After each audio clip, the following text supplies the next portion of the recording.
pessoal, sejam novamente aí bem-vindos. Nós estamos retornando com o nosso podcast e no primeiro bloco nós tratamos um pouco sobre a medida 927 e a 936, falamos sobre a situação do seguro-desemprego, como que ficaria a situação aí em relação à redução do salário e da jornada laboral, e agora vamos falar um pouquinho quem que pode utilizar dessa MP, aliás, quem está abarcado por essa MP, porque também não é todo mundo. Quer falar um pouquinho sobre isso, Douglas? Quer introduzir? Vamos lá. A medida provisória, como a gente comentou no bloco anterior, ela trouxe uma linha de raciocínio bem mais claro do que a 927 anterior, ou seja, o governo se preocupou muito mais em escrever ao público como pensar dessa forma. Porque quer queira, quer não sei se o doutor Leonardo concorda, mas a maioria dos textos de lei no país, ela tem por tradição ser truncado, ser um texto de difícil interpretação, por isso que a gente vê às vezes um magistrado interpretando de uma forma e outro de outra. E essa medida, ela, em que tese algumas situações nesse sentido, mas ela traz sim uma linguagem mais simples. E ela tem, em um dos seus pareceres, um dos seus artigos, a situação de que isso se aplica a empresas de caráter particular. Então, a própria medida provisória diz o seguinte: olha, eu não aplico isso a órgãos públicos, portanto, funcionários públicos, assim chamados, não terão essa possibilidade de redução de jornada ou de redução de salário. Até porque, Leonardo, para que fique bem claro para todo mundo, o funcionário público ele não é regido pela CLT, o funcionário público ele é regido por estatuto. O que isso significa? As normas da CLT não se aplicam ao empregado público e sim ao empregado particular. Portanto, o funcionário, por exemplo, vou citar um exemplo aqui, alguém do judiciário, um assessor técnico do judiciário, ele não está regido pelas normas da CLT e sim pelas normas do estatuto do concurso público que ele prestou. Então, em razão disso, a medida provisória já trouxe esse cuidado de pensar, olha, que fique claro que as entidades de caráter que prestam serviço de natureza pública não são apanhadas, não estão incluídas na previsão dessa medida provisória. Então existe essa variação, tá? Assim, para resumir então, servidor público, funcionário público e comissionado não entra na MP 936. Exato. Eu já tive um questionamento também, Leonardo, até um aluno me indagou um tempo atrás, perguntando se, professor, isso se aplicaria, a medida provisória se aplicaria ao empregado rural, ao empregado doméstico, que são classes de empregados diferenciados? Sim, ao meu ver se aplica. Porque no direito nós temos uma premissa de que o que não é proibido é permitido. E a medida provisória não traz essa exclusão. Ela não diz, por exemplo, não se aplica ao doméstico, não se aplica ao empregado rural. Portanto, se a medida provisória não tomou o cuidado de excluir estes trabalhadores, significa que eles são exclusos. Né? Exato. Agora, definitivamente não se aplica ao estagiário. Por que isso? Porque o estagiário não tem vínculo de emprego. Mas ele não recebe salário, ele recebe bolsa. Exato. Né? Então, como ele não é empregado, ele não entra. Então, empregados particulares estão incluídos. Servidor público e estagiário, que eu não vou considerar como empregado, aí sim eles ficam excluídos da medida provisória. É interessante analisar a medida provisória pelo seu âmbito anterior, a pretensão social, dela, né? A pretensão dela. Até a própria apresentação da medida provisória traz essa previsão dizendo que ela institui o programa emergencial de manutenção do emprego e renda. Manutenção do emprego e renda. Então, para mim, parece bem claro que a pretensão aqui foi manter, ou seja, aplicar ferramentas, medidas para que o empregador não precise demitir alguém, certo? Então, a ideia é manter emprego, mas lógico, pode acontecer um desentendimento entre empregado e empregador a ponto do empregado não concordar. E aí, o empregador, neste período de pandemia, neste período de medida provisória, ele está impedido de demitir? Essa é outra questão que vem aí logo na sequência aí. E está até atrelada essa questão de se é possível o empregado não concordar. Mas sim, ele tem uma benesse caso ele concorde, né? Sim.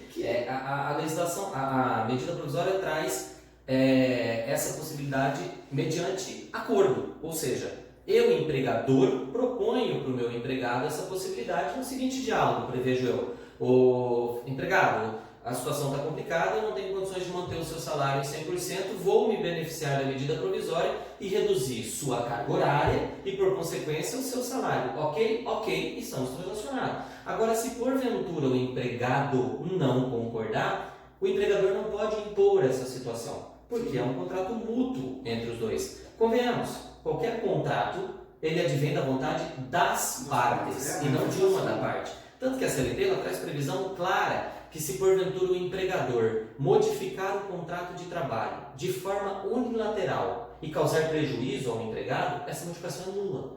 Então, o que acontece com a medida provisória? É a mesma situação. É um contrato, é uma situação de bom senso, é um acordo entre empregado e empregador, e às vezes o sindicato interfere nessa situação, de modo que se porventura o empregador e o empregado não chegarem a um consenso e o empregado não concordar, o empregador tem, porque a medida provisória não veda, a possibilidade de demitir esse empregado se for necessário. E por outro lado, tem uma coisa aqui que deve ser bem esclarecida, é que caso o empregado concorde com essa redução da jornada e também do salário, ele tem, durante o período que isso for imposto a ele, a possibilidade de se manter no emprego pelo mesmo período, depois ele não pode ser demitido. Ou seja, ele fica o empregador fica imediatamente condicionado a não poder demiti-lo, a não ser por justa causa, né? Ou a próprio pedido do empregado. Né? Isso parece uma estabilidade. Isso parece uma condição que o governo federal impôs ao empregador,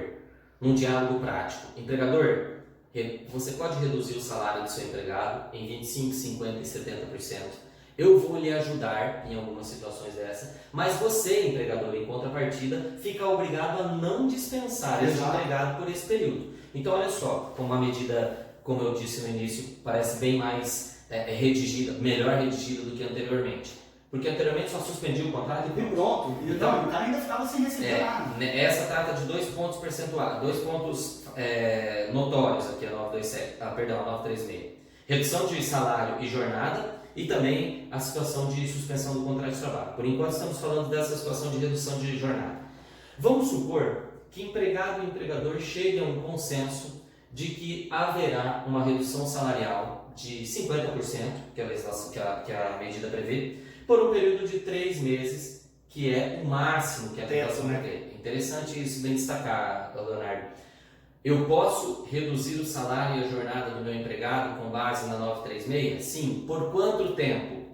A previsão da 936 é de 3 meses. Isso para redução. Agora para suspensão 60 dias, né? Então a redução salarial e a redução de jornada pode ser atrelada por um período de até 3 meses. Ok? Então vamos voltar ao nosso exemplo.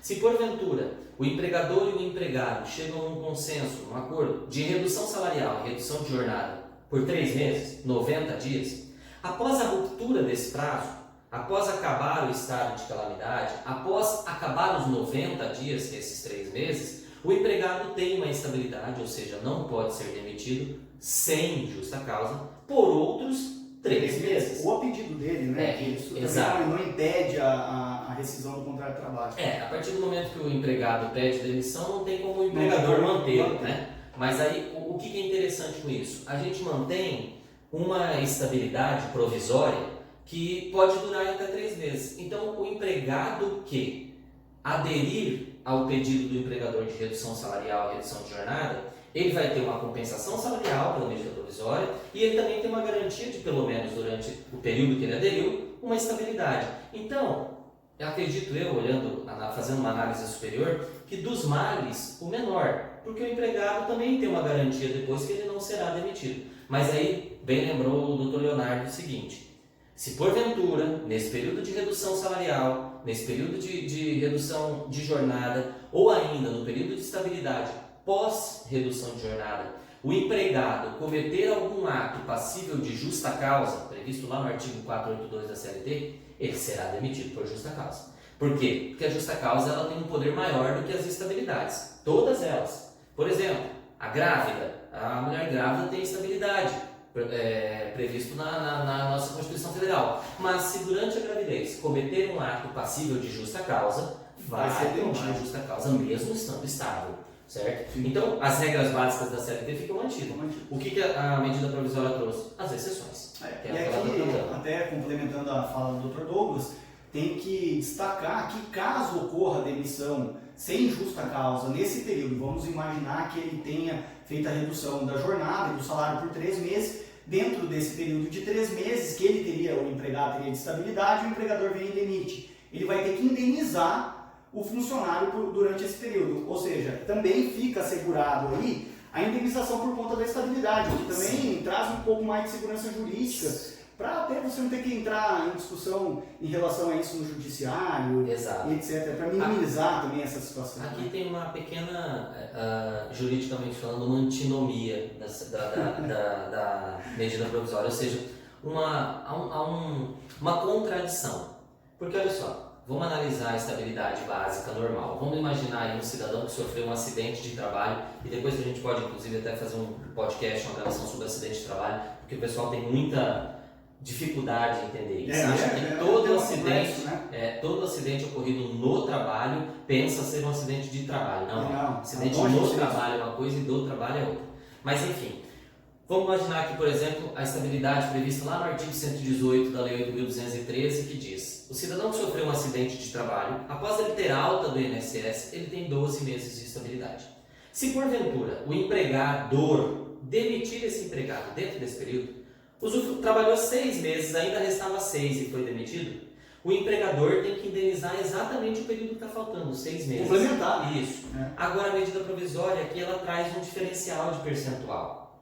Por exemplo, se porventura o cidadão tem 3 meses de estabilidade e foi demitido pelo empregado, a medida não manda com que indenize os 3 meses, ela traz um percentual com base naquilo que foi reduzido no salário. Então pode indenizar o valor que estava faltando, ora pode indenizar apenas metade disso. Então tem meio que um contrassenso, que ao meu ver, não necessariamente um contrassenso, mas sim um objetivo de amparar o empregador nesse cenário, para que o empregador não dispense de valores que até para pode não causar, aí também uma crise ainda maior do que a que já foi causada. Pode prejudicar financeiramente mais ainda o empregador. E como bem disse o nosso querido presidente, talvez não querido por todos, não pode o remédio ser mais amargo do que a consequência, a cura, né? Não faz sentido eu ter uma doença e ter que me ferir mais para curar essa doença. É preferível ficar apenas com a doença, né? Bom, tem outra dúvida aqui que também é frequente, e é quando o governo federal vai fazer a complementação em relação ao que foi reduzido e como que vai ser feita essa complementação. Mas isso eu vou ter que trazer num próximo bloco, porque não cabe mais dentro desse, a gente está estourando o tempo aqui. E nós vamos fazer mais um bloco, porque se nós formos falar aqui de tudo que essa medida provisória traz, nós vamos ficar aqui uns 3 dias. Teremos talvez 936 blocos. Mas até lá, pessoal, até daqui a pouco. Um abraço, valeu.